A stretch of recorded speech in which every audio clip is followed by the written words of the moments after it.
All right, we're going to get the Corporate Community and Infrastructure Services Committee started. We have 11 consent items. Can I get a mover for the consent items? Moved by Councillor Ioannidis. There seems to be some questions. We will need to take them off for consent and do a vote, so I will move to Councillor Marsh first. Which item? Yeah, it's just a very brief question on number 2. Okay, I'll come back to that. Councillor Nesky, which one's yours on? Number 1. And Councillor Etherington, yours? All right, I will do the whole vote together, unless anybody wants me to separate them out. All in favor of moving those off consent? Opposed? That's carried. Okay, Councillor Marsh, you have a question on number 2? Yeah, I just want to ask staff if we could review that. I think the policy looks great, and we're talking about the municipal alcohol policy, but there is a reference in the policy to a company name, a brand name, rather than a more generic use, and so I just thought that I'd like to flag it and see if we could please change that from the word Uber to, this is on page 2-18 to and 2-19. The word Uber, just change it to ride share services or something, whatever is appropriate. Mr. May? Through you, Madam Chair, that's a good catch and certainly a change that we can make. Okay, thank you. Okay. Next was Councillor Yanetsky, if you can just bring back in. And your questions on number 1? Yeah. This is a renewal, I would see, of an agreement with the golf services done by the professional at both golf courses. Question is what are the arrangements in terms of payment for his services? There's no dollar figures noted in here. Ms. Kugler?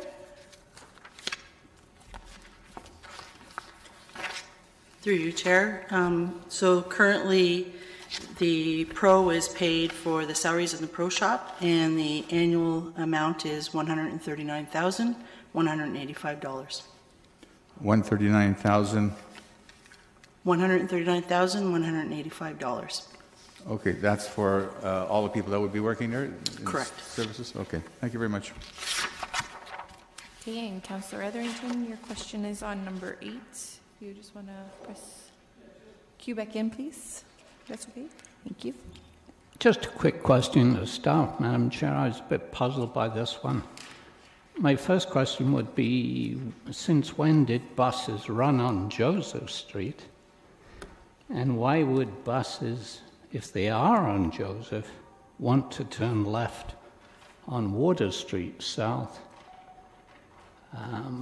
If they're going to the bus terminal, then surely they would go down Joseph and turn left on Gawkle or on Ontario.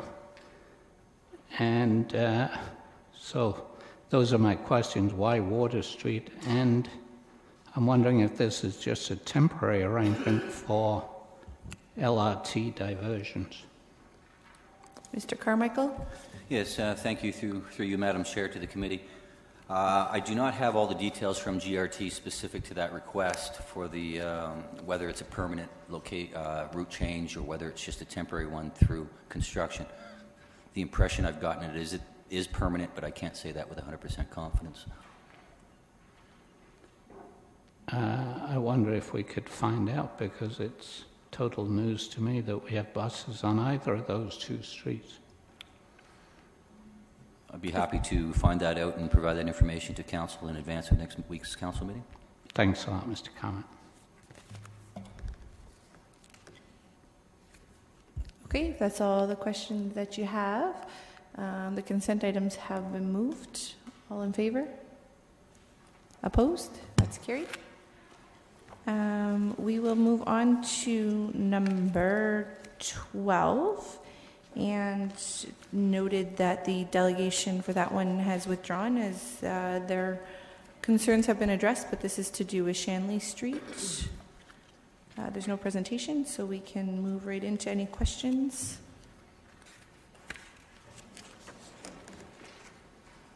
Councillor Marsh? Sorry, I thought I clicked on the microphone. Ooh. It's coming. Just had to turn off. I don't have any questions, just prepared to move it at the appropriate time. Okay. There does not appear to be any other questions, so it's been moved. Anybody want to make comments? All in favor? Opposed? That's carried. All right, number 13 is with regards to Union Street. Again, there's no presentation, but there is a delegation that we'd like to call forward, and that would be Bob Dietrich. Bob, you have 5 minutes to make your presentation. The clock's there in front of you, and we will be available to answer questions or ask questions after.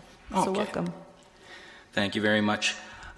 Good afternoon, ladies and gentlemen. I'll try and keep this brief. I'm Bob Dietrich. I live at 912 Union Street.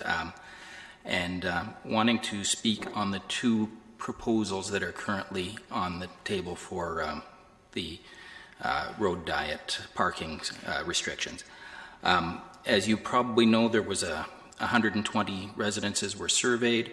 Of those, 14 of those were in favor of what the survey listed as Plan A. 12 were in favor of what was listed as Plan B. 7 had no opinion. 83 didn't respond. If you will take a look at the first slide, this stretch is what is being covered under, or what the difference between the 2 plans. Plan A is suggesting that there will be no parking on the south side of Union Street between most of the stretch between Lancaster and Margaret, with the exception of the block between Maplewood and Beamer, whereas Plan B suggests that the entire north side of the street has parking, whereas the entire south side of the street has no parking. I'm personally in favor of Plan B for a number of reasons.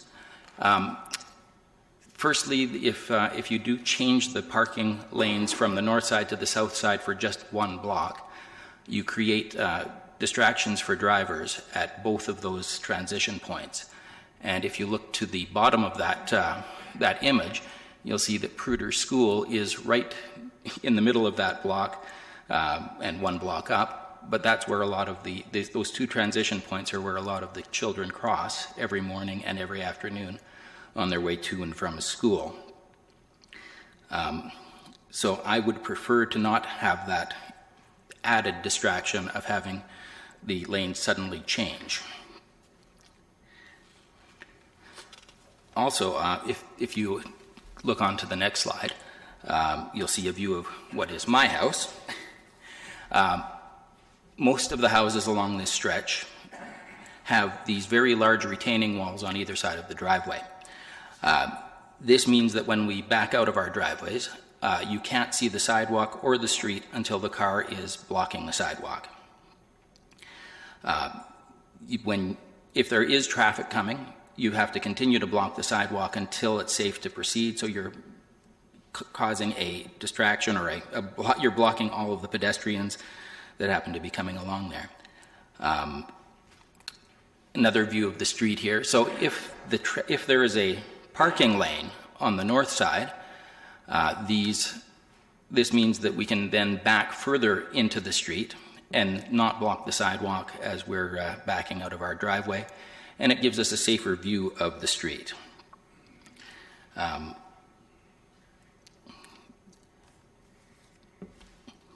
me. So, yet another view of the north side of the street. So of these, of the houses on this side of the street, there is a total of 16 houses. 10 of them have these large retaining walls. So it doesn't affect all of them, but it affects the majority of houses on that side of the street. If you then look at the corresponding south side of Union Street, where they propose to put the parking on Plan A, these houses all have unencumbered views of both the sidewalk and the road for quite a distance. The slope of their driveways means that they have a completely clear view. They don't have to start backing up until they can see that it's completely clear both on the sidewalk and on the roads. Also, if you look at the difference in the driveways, on the south side of Union in this stretch, there are very long driveways that can accommodate at least 2 and often 3 vehicles. Whereas on the other side of the street, the north, most driveways can only accommodate 1. So it's my belief that if you are going to have people needing to park, they'll probably need to park on the side that has the shorter driveways where you can't pull in. And so it would make more sense to have parking on the north side where people wouldn't have to cross the street once they've parked to get to the place they're going. And just a quick conclusion. I've been reading in the newspaper many times that there's only one person on Union Street in favor of this whole proposal of the road diet. I can assure you that many of my neighbors agree that the road diet's a very good idea. While a vocal group opposes any change at all, 22% of the people who live there responded with favorable views on the road diet, and 70% who did not respond. I can only come to the conclusion that they didn't feel strongly enough one way or another. I feel that the Plan B, the parking on one side for the whole stretch of Union, would be a much better option, and I hope that you will consider these views when you're making your decision. Thank you very much. Thank you very much, Bob, for your presentation. There are some questions for you. We'll start with Councillor Marsh. Thank you for coming in, Mr. Dietrich, and sharing your opinion and your great presentation. So I have heard from neighbors along that stretch on your block that have made a counter-argument to yours, and I just want to ask you, what do you mean that it would be easier if there were parked cars on your side of the street, that it would be easier to see oncoming traffic? Wouldn't the cars block your view if they were parked there? Well, the fact is that you can't see the traffic until you're already blocking the sidewalk.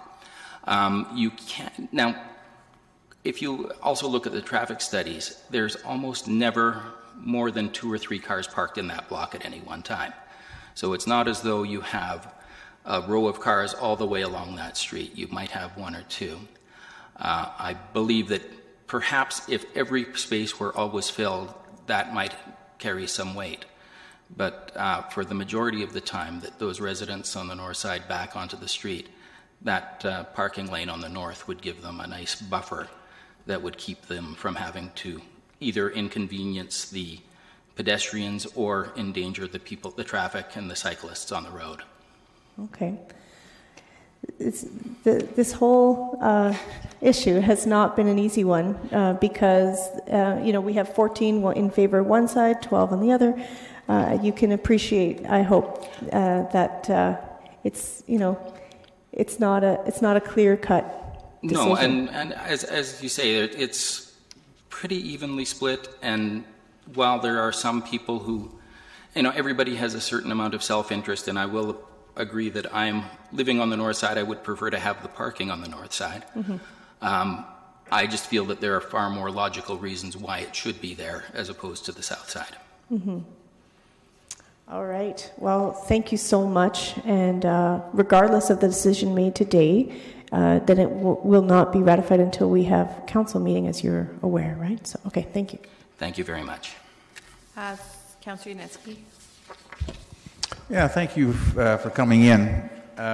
You're quoting some statistics here that's in the staff report about 22% of the people responded, and there was almost a split for and against on this.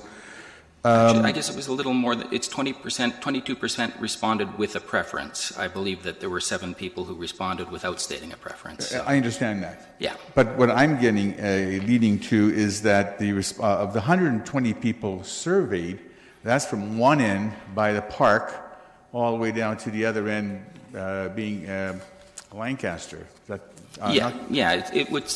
This would start at Bright Up Park and go all the way to Lancaster. Right. But the issue, basically, that you're concerned is in the area between Maplewood and Valewood. Is that correct? Yes. So those people in that area, is there a preference for or against that you're aware of? Or is that- Well, I'm according to the statistics that I've seen in your own city reports, that there are more people. The respondents who replied had a slightly larger proportion wanting the parking on the south side than on the north. However, because it may be more popular, I don't necessarily believe that means that it's the right way to do it. But also, we don't know who responded. If all of those people lived on the south side and they were doing it purely out of self-interest as opposed to what's best for the neighborhood, I can't say. I'm just trying to get a feel because you got a long street and there's really the issue is only within a one block area. That's and correct. I thought, did the whole street respond from one end to the other, or is it just a certain concentrated area? I didn't think you'd know that, but I thought you may have a feel for it.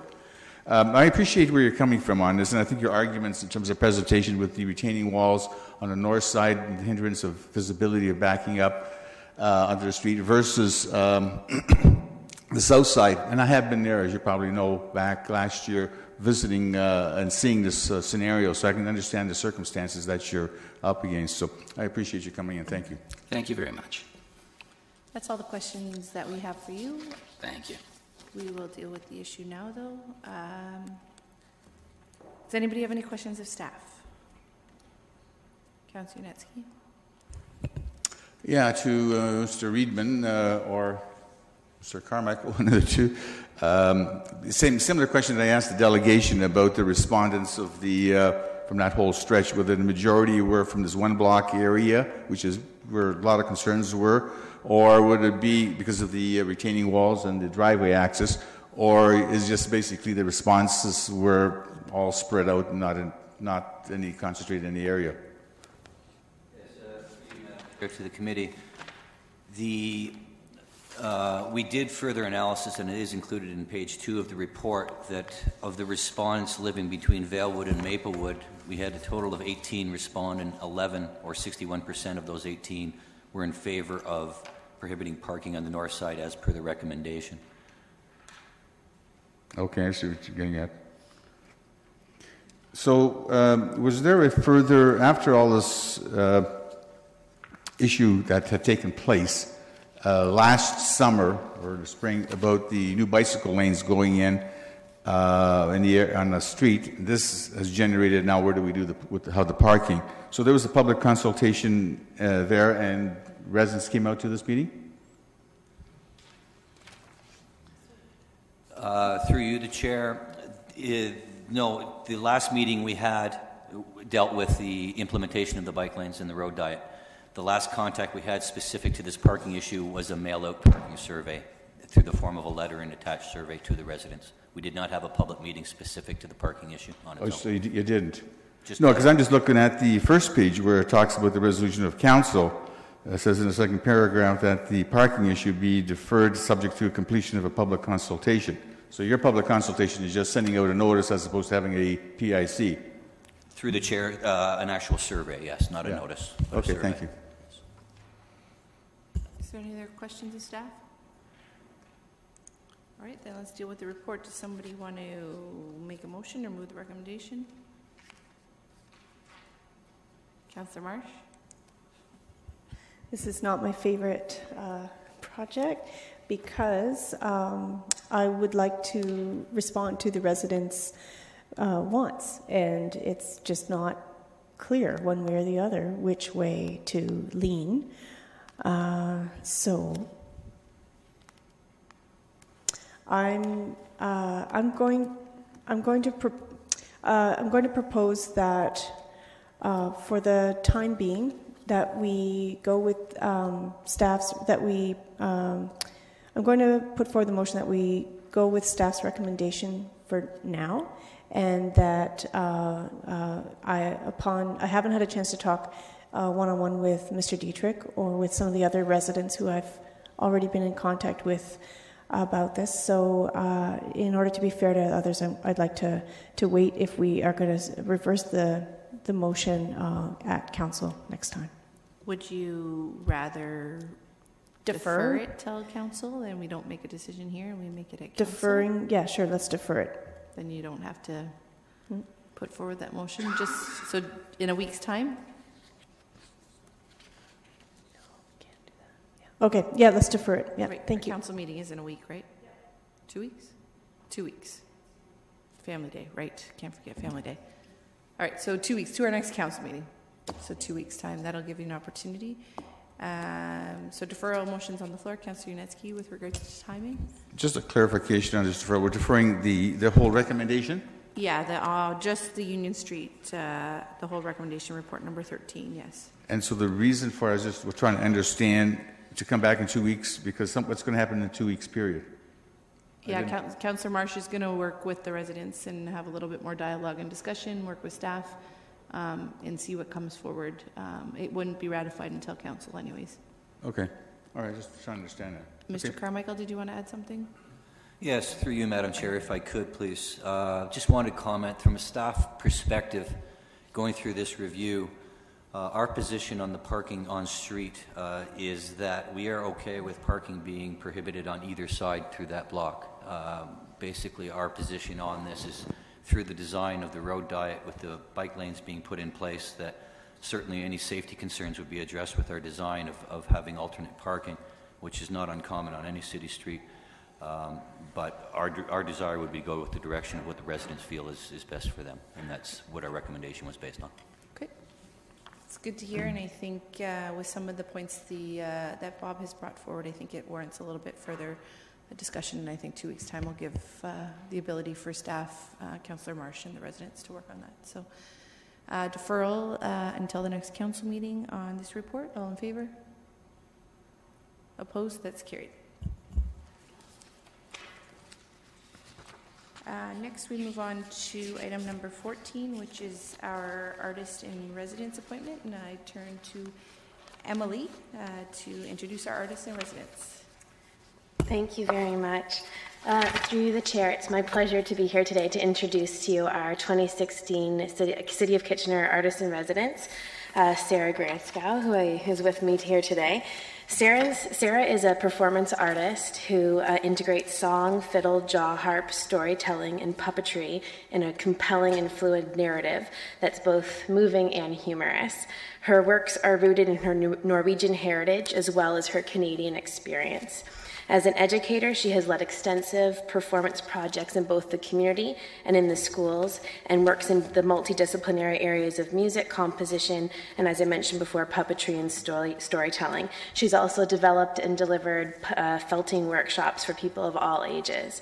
In addition to working nationally and internationally at events and festivals, she's participated locally in the Cultroon Festival, Latitude Storytelling Festival, the Millrace Festival, and Hillside Festival.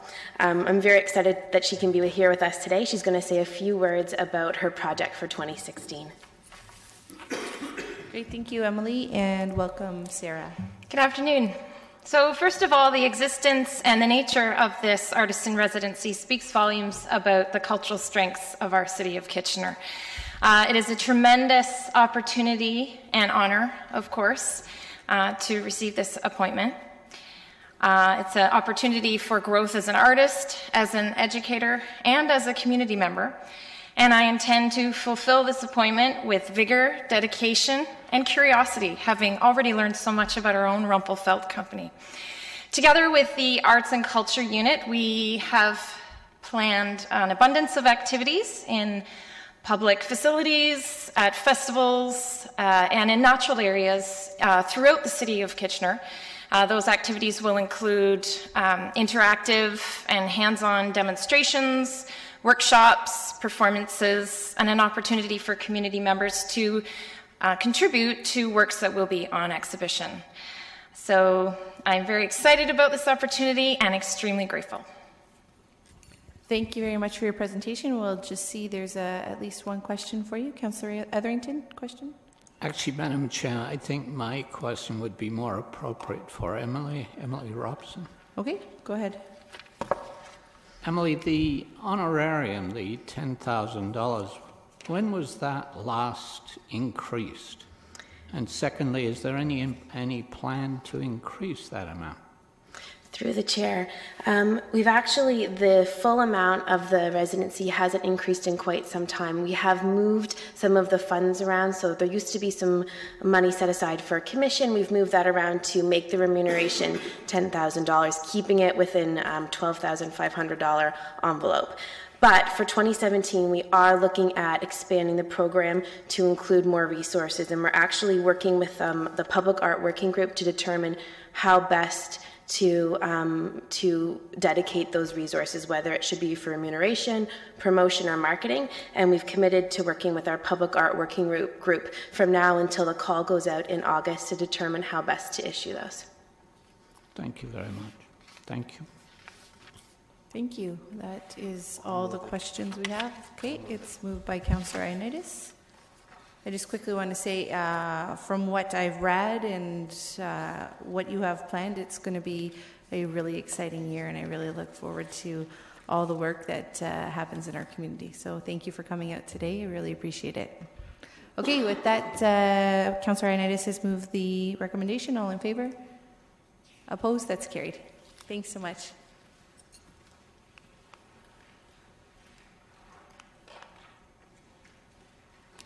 This clock thing is harder to work than you think it is. All right, we are on to item number 15. There's no presentation, but staff will be here. I don't see them currently. If there's any questions, that's with regards to the Department of Fisheries and Oceans Canada Habitat Bank arrangement. Okay, it's moved by Councillor Singh. There is a question, though. Councillor Yunetsky? Actually, no, I had no question. I was going to move it. Oh, sorry. Okay, it's been moved. Any comments? Councillor Yunetsky? Yeah, I'm familiar with what the staff is intending to do here, and I think it's a good step forward to take advantage of this and do this jointly with the DFO. So it's a good arrangement.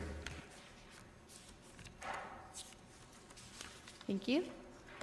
If there's no other comments, I too just want to say that what this does is really highlights the fact that we are making environmental improvements within our waterways, and I think that that's exciting for us to continue to work and strive towards. So with that, there's no other comments. All in favor?